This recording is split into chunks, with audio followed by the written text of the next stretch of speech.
realidad. Y uno tiene que empezar a entender eso. Yo empecé a entendí que esta educación era coherente. Y miren qué importante es la coherencia. Yo tenía un profesor, esto es real, yo tenía un profesor de fundamentos de economía que me dio en el cuarto semestre. Para hacerles el cuarto largo corto, mi profesor de fundamentos de economía estaba fundamentalmente quebrado, ¿ya? Y cuando yo me pongo a ver la gente que me iba a enseñar en este equipo, obviamente eso me emocionó porque todo el mundo tenía la fruta del árbol, todo el mundo era exitoso en diferentes ámbitos de su vida. Empecé a ver que lo que me enseñaban eran deportistas exitosos, eran médicos exitosos, amas de casa exitosas, contadores exitosos, doctores exitosos. Y en el mundo abundan los doctores, pero no todos son exitosos. No todos tienen prosperidad, no todos tienen una vida en cierta forma coherente. Y eso a mí me enamoró y me atrapó. Me atrapó que el programa educativo en el cual iba a empezar a aprender conceptos diferentes para la vida, muchacho, era humanista. Y miren que es importante hoy en día, con la situación que vive el mundo, estar envuelto en un programa educativo que sea humanista. Y vean de lo que me di cuenta, weón. Me di cuenta que yo estaba literalmente, no quiero decir jodido, como hay una palabra bonita que no sea jodido, pues yo estaba, porque yo tenía un patrón de pensamiento lineal en la vida. Mira qué interesante. La gran mayoría de nosotros tenemos patrones de pensamiento lineal. O sea, para nosotros la vida es más o menos algo así como nacer, crecer, trabajar, reproducirse y morirse, ¿ya? Para la gran mayoría de nosotros vivir una vida diferente, donde un lunes uno pueda estar en Montserrat desayunando, para la gran mayoría eso es raro. Eso no es normal. Eso rompe lo que el común denominador hace, porque la gran mayoría de la gente el lunes ¿qué hace? Trabaja. Y no es que eso tenga nada de malo, porque las sociedades evidentemente funcionan, pero no era algo que yo quería para mí. Y yo me di cuenta que si yo quería vivir diferente y tener una vida espectacular como mucha gente la tiene, yo tenía que empezar a pensar fuera de la caja. Pensar de manera lineal no me ayudaba. Pensar fuera de la caja iba a empezar a meter patrones de abundancia en mi mente que yo necesitaba. El gran problema de nosotros como sociedades, y por eso es que la educación es tan importante, y por eso amo la educación de este proyecto, y por eso te invitaron es a que te unas al proyecto educativo que tenemos para que empieces a, punto número 1, potencializar habilidades que ya tienes, y punto número 2, desarrollar habilidades que todavía no tienes. Y eso es importante en la vida porque nunca nos dan conceptos como eso, nunca nos enseñan leyes espirituales, nunca en la vida, o sea, nos enseñan mucha tontería, weón, nos enseñan que si polinomios, algo así como A se casa con B, pero B les monta los cuernos a C con D, ¿sí o no? O sea, y uno va al carullo y uno no utiliza los polinomios, ¿ya? Y yo me di cuenta que había cosas mucho más potentes en la vida que aprender. Jamás me enseñaron en la escuela, jamás me enseñaron en la universidad cómo yo podía ser abundante, cómo yo podía tener abundancia, cómo yo podía ser próspero en todas las áreas de la vida. Jamás enseñan eso porque la gran mayoría de la gente que enseña no lo tiene. Porque la gran mayoría de la gente que lo enseña no lo tiene. Y lo que me emociona es que yo empiezo a meter la abundancia. Es increíble, muchachos. Vea esto. Usted puede estar en cualquier calle hoy en día de Bogotá y tenemos un patrón de pensamiento latinoamericano de tal punto de escasez que es totalmente inconsciente que uno se para, uno está en una fila, sí, un trancón. ¿Cómo le dicen aquí? ¿Trancón? Trancón, taco, trancón. Y uno se le para al lado una Porsche Cayenne del año. Y uno ve así. Y la gran mayoría de nosotros, no sé si sea tu caso, pero era el mío, uno voltea y uno dice, este debe ser traqueto. Ya, o sea, nuestro patrón de pensamiento dificulta de que eso puede ser una persona que lo hizo con todo el mérito posible y que tú también lo puedas tener. Y todo eso son patrones de escasez. De hecho, yo, viviendo la situación política, económica y social que vive Venezuela, porque imagínate los últimos 3 años, los 3 años más jodidos del país, y en los últimos 3 años nunca me había ido tan bien. ¿Cómo tú te explicas eso? O sea, eso no tiene lógica, ¿me entiendes? De hecho, eso puede llegar a insultar a otro que vive allá, si no lo entiende. Pero ¿cómo tú te explicas eso? Yo sí entiendo. Y la razón es que una persona cuando le mete información diferente a la mente, su energía, su manera de actuar, su manera de caminar, su manera de expresarse, su visión ante la vida es totalmente diferente, porque evidentemente como le mete abundancia a la mente, lo que sale es abundancia y lo que sale es prosperidad. Vean este ejercicio, miren qué sencillo. Imagínense, y yo lo asocio con los países pobres, más allá de las situaciones políticas de cada país, hagamos la analogía con países pobres. Vean esto. Imagínense que ustedes somos nosotros, mejor dicho, una comunidad. Y somos catalogados por la revista de Bogotá, por el diario El Tiempo, somos catalogados, esta comunidad, como una comunidad que vive en un pueblito tal, una comunidad pobre. Pobre. Probablemente, y vean que pobreza no tiene nada que ver con recursos, porque en mi país, literalmente, usted mete un esfero, un bolígrafo en el suelo, no literalmente, marica, pero casi cuando mete un bolígrafo en el suelo y sale petróleo, ¿ya? O sea, recursos naturales hay demasiados, pero la administración de los recursos es totalmente diferente. Ahora bien, apartando el tema político, vean esto, si dicha comunidad supuestamente es pobre, probablemente sus ciudadanos sean prósperos o sean pobres. Respondan, pues. Pobres, obvio. ¿Y el patrón de pensamiento de dichos ciudadanos es de abundancia o es de escasez? Obvio. Y entonces yo me di cuenta que los países, las ciudades, las comunidades, el mundo entero, y en cada lugar donde hay un grupo de gente, si dicha comunidad o dicho grupo de personas o dicha tribu o dicho país es considerado pobre, normalmente es porque los ciudadanos tienen un patrón de pensamiento de escasez. Y eso yo lo vivo, porque miren, ciudadanos con patrones de pensamiento de prosperidad y criterio y carácter no se dejan meter los dedos en la boca por nadie. No sé si me explico. Pero todo eso está asociado a querer meter la abundancia a la mente. A mí me habían mandado a leer en la escuela el relato de un náufrago, la Ilíada, y no es que eso esté malo, pero ojalá me hubiesen mandado a leer la magia de pensar en grande. Y yo quiero contarles mi proceso. 21 años, y cae en mis manos el libro La magia de pensar en grande. En mi casa ese libro estuvo 10 años, pero acuérdate que nunca hay voluntad. Cuando no hay voluntad, huevón, de escuchar, no hay nada. Y yo nunca tenía voluntad. Mi papá me contaba qué hacía y yo oía, pero yo no escuchaba. O sea, escuchar es un acto voluntario y tener ganas, ¿me entiendes? Tener ganas. O sea, uno muchas veces puede venir a este tipo de eventos y no despertar, sino tener el cerebro en modo avión. Y uno está calentando la silla, pero está en otro lado, ¿me entiendes? Y así me pasó a mí mucho tiempo, de hecho, así me pasó a mí mucho tiempo, pero bastó solamente 10 minutos aquella vez, y lo primero que hago es que empiezo a leer ese libro, y a mí me sorprende lo que yo encuentro en ese libro, y me doy cuenta que la gente exitosa en la vida, o gran mayoría de las personas exitosas, leían cosas diferentes que no leía todo el mundo. Y empecé a leer libros raros. Empecé a leer La magia de pensar en grande, empecé a leer Piense y hágase rico. Mira esto, empecé a leerme un libro que se llama Burlar al diablo. Una persona de patrón de pensamiento lineal que dice, uy, me di que eso es un libro satánico, ¿sí o no? Empecé a leer cosas que me sumaran en el ser, porque entendía que empecé a entender que si yo sumaba en mi vida en el ser, pues el hacer iba a ser mucho más efectivo, iba a ser mucho más próspero, pero todo estaba asociado al ser. Y empiezo a escuchar audios con 20 años en esa aplicación. Audios, yo no conocía, hablaban colombianos, cubanos, mexicanos, gringos, yo no sabía nada, pero yo tenía voluntad. Y habían como 30 audios para comenzar y yo me los soplé en una semana, todos los audios. Todo lo que me decían ahí era totalmente diferente a lo que me decían en la universidad.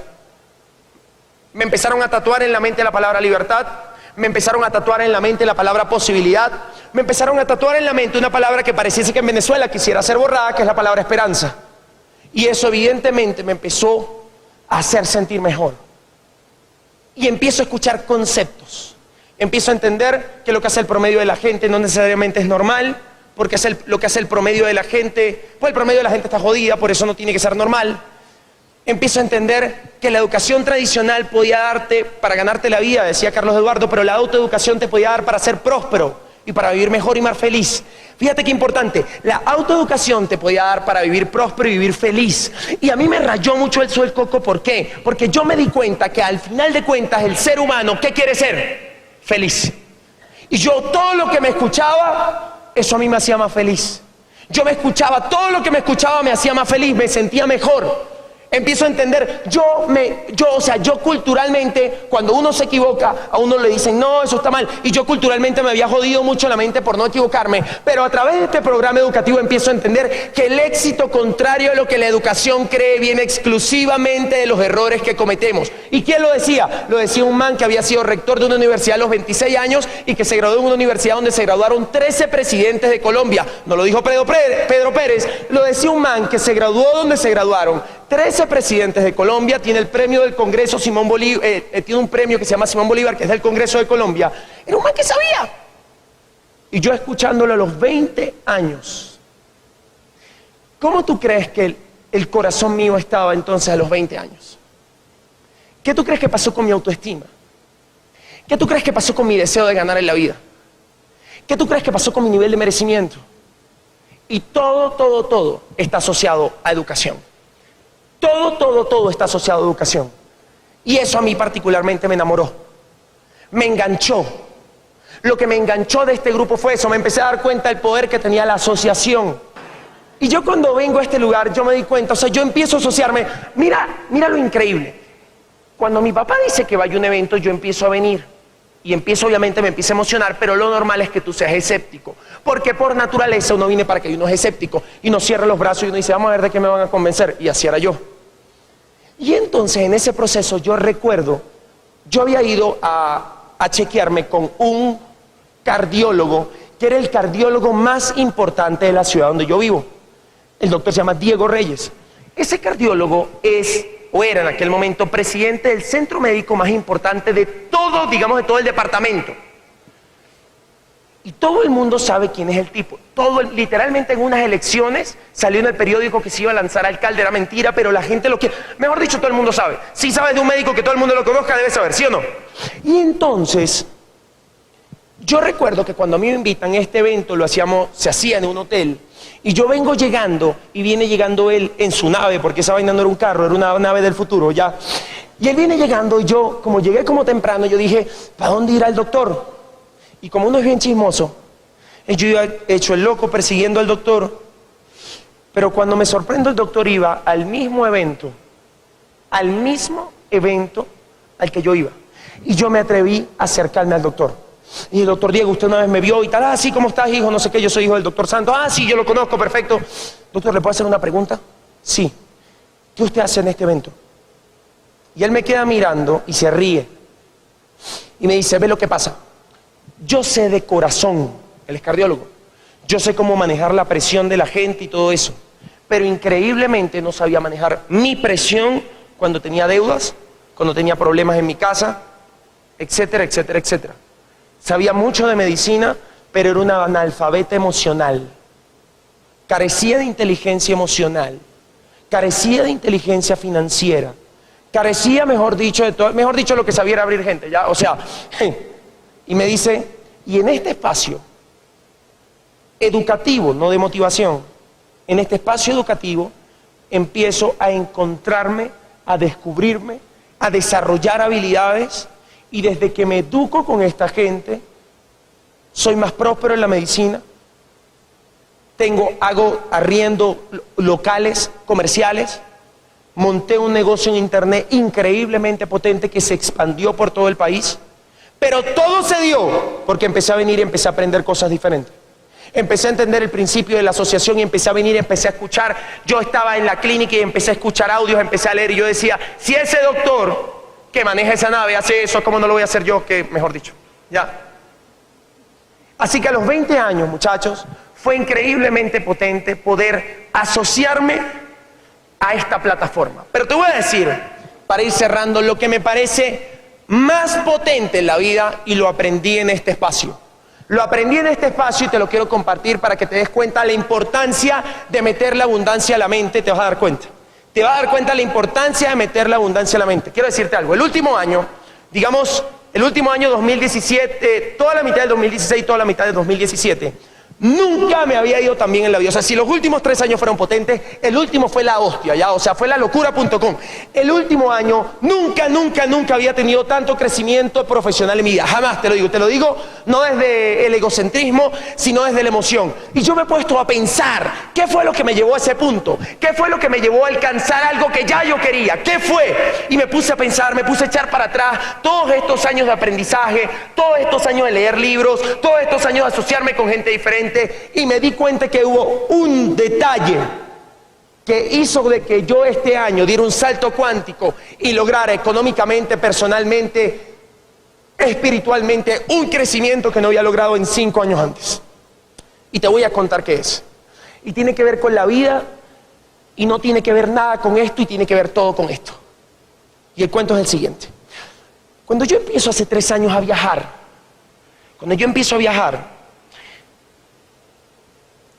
yo obviamente, pues uno va en el avión.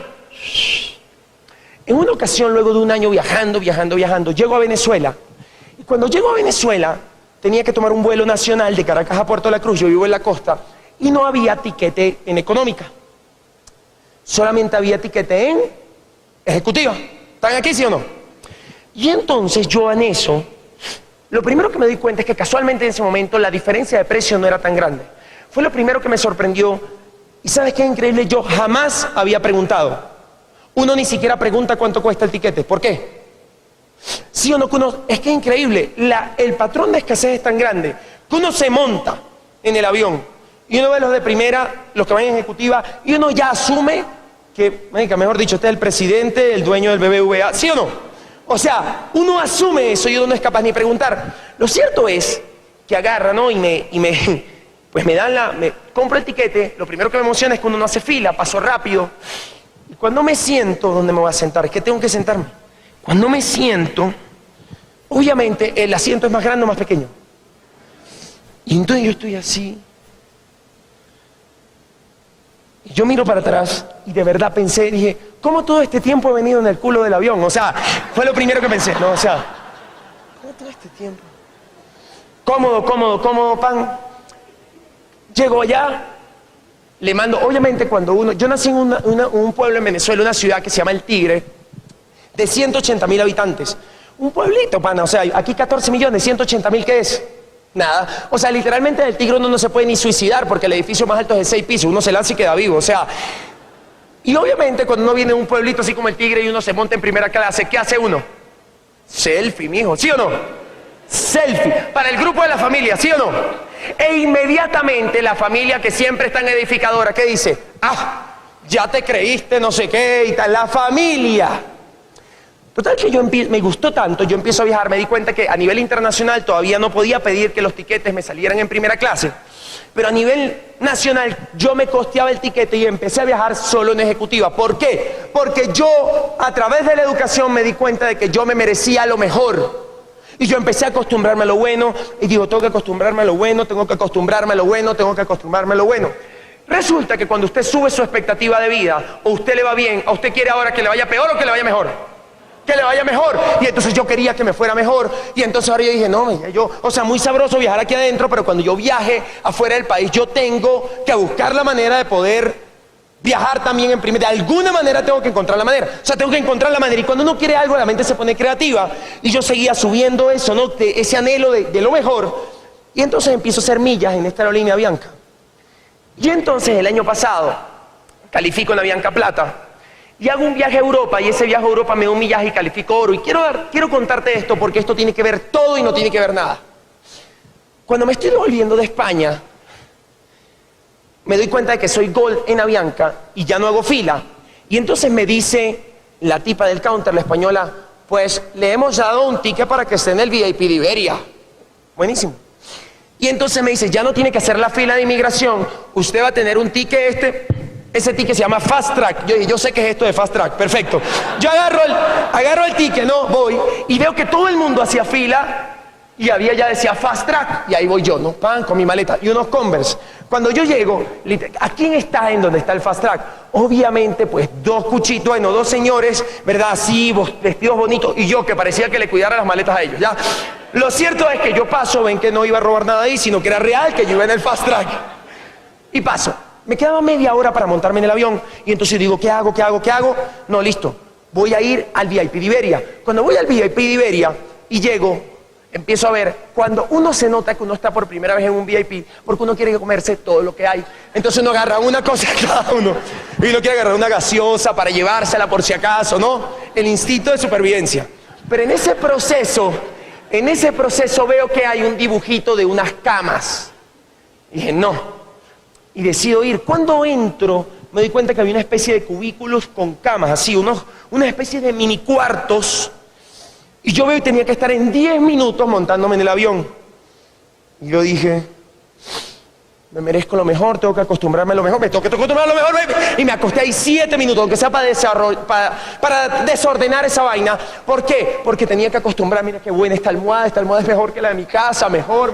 Me voy ahí, llego a Venezuela y al otro día salí a Argentina. Como al otro día salí a Argentina, ya podía pedir ascenso a primera porque era gol y se hacía más fácil. Me dan primera clase de Venezuela, o sea, de Caracas a Perú. Era Caracas, Perú, pero Argentina. Cuando voy a Caracas, Perú, lo primero que pasa, obviamente ya en una aerolínea más potente, que era Bianca y tal, llega la señora, o sea, la azafata, y dice, jugo, agua o vino.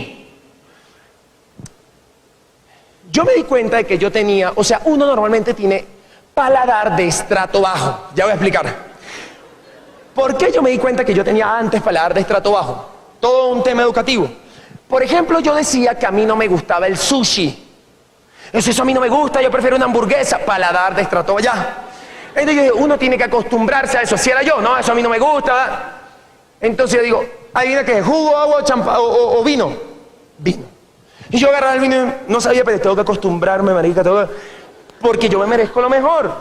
Llego a Perú y inmediatamente cambio de avión. Y cuando cambio de avión, el vuelo Perú-Argentina es un vuelo increíblemente grande, como si, o sea, es un avión grande, como si te fueras a Europa.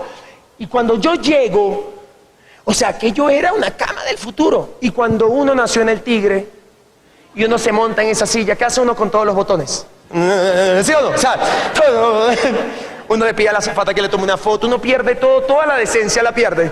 Y yo, bueno, cómodo, pam. Duró 2 días en Argentina y vuelvo a pedir ascenso y me volví a venir en primera y empecé literalmente a viajar en primera. O sea, era una cosa increíble, en todo pedí ascenso, vaya, ya se me hacía normal, se me empezó a hacer normal. Pero lo más loco me pasó hace 2 meses que estaba en Italia. Tuve la posibilidad de dar unas conferencias en Génova, en Milán y en Torino. Loquísimo porque era la primera vez que me hacían traducción a italiano. E imagínense el poder de la educación. Yo le decía, cuando me tocó, había un grupo de latinos, pero luego me tocó un grupo de italianos. Y yo le decía a ellos, yo le decía a esos italianos que en sus venas hay sangre de pensador. Porque hace 400 años, las mentes más brillantes del mundo salieron de Italia. Que yo no sé qué pasó en el proceso, que los italianos dejaron de amar leer. Y cuando un ser humano no lee, pues obviamente no puede ver tantas cosas que ella le vio leer. Y yo le decía, es increíble cómo el mundo es cíclico. Y tuvieron que pasar 500 años más para que por lo menos en el caso de ustedes tuvo que venir un venezolano de América a recordarles que la vida se construye en prosperidad cuando uno vuelve a leer. Cuando uno vuelve a leer. Lo cierto es, para ir cerrando, lo cierto es, muchachos, que entonces en ese proceso, bueno, ya me devolví a Venezuela y me ponen un vuelo criminal de Milán a Turquía y de Turquía a Venezuela 17 horas. Yo duré toda la semana diciendo me deberían cambiar este vuelo a primera, pero era Turkish Airlines, no era Bianca. Yo no podía cambiar el tiquete, ¿me entiendes? No podía pedir ascenso. No había manera, no existe la manera. Llego al counter de Turkish Airlines, pregunto cuánto es el ascenso, no me saben decir, pero yo tenía una semana diciendo, yo tengo que ir en primera, si siempre viajo en primera, ¿cómo ir 16? Y yo veía el boleto mío, 37K, eso era en la próstata del avión, ¿me entiendes? O sea, eso yo decía, Dios mío, no puede ser, o sea, total que yo agarro vuelo Milán-Turquía, y cuando llego a Turquía, pues por ese aeropuerto vuelto loco, uno no entiende nada, inmediatamente llego al counter, me doy cuenta, porque estaban las chicas de la selección de Venezuela de voleibol, y me doy cuenta porque las veo con la bandera y me hago ahí de último entrar al avión. Y entonces cuando voy y pasan el boarding pass mío, hace y el turco dice algo así como, obviamente dijo algo en turco que no sé qué dijo, pero me imagino que es, no sé, no funciona. Y el tipo se va a la computadora y así que y saca un papel y dice, y me lo da. Yo agarro mi papel y cuando lo veo 2B. ¿Y sabes cuando uno se hace el huevón? O sea, como huevón. Llego, ¿será un error? No, no, un error. Y me siento, no era ejecutiva, o sea, el vuelo Turkish Airlines es la aerolínea del sur de Europa más potente hoy en día. Y no era ejecutiva, era primera, o sea, tiene económica, ejecutiva y primera. Teníamos literalmente un chef ahí. Recuerdo que el tipo me pasó una carta. ¿Qué quiere? Le di check a todo. Quiero esto, everything that is right here, everything. Porque me merezco lo mejor. Y agarro, mira, el vuelo fue tan espectacular que cuando faltaban 4 horas yo tenía pesar, te lo juro. O sea, cuando yo decía, se va a acabar, manica, el vuelo se va a acabar. No había una razón lógica para que a mí me montaran en primera clase en esa aerolínea. Bueno, sí hay una, y es que cuando un ser humano educa el corazón, educa la mente, educa el alma y sube su nivel de merecimiento, el universo se arrodilla para darle lo que él quiera. El universo se arrodilla. Y por eso, muchachos, la invitación hoy es a que formen parte de este equipo, porque en este equipo van a elevar su nivel de expectativa en la vida, su nivel de conciencia, su nivel de merecimiento, y pues lo peor que pueda pasar es que vas a ser muy feliz haciendo equipo con nosotros, vas a aprender cosas espectaculares, y estoy seguro que en el camino nos vamos a hacer muy amigos. Un abrazo grande.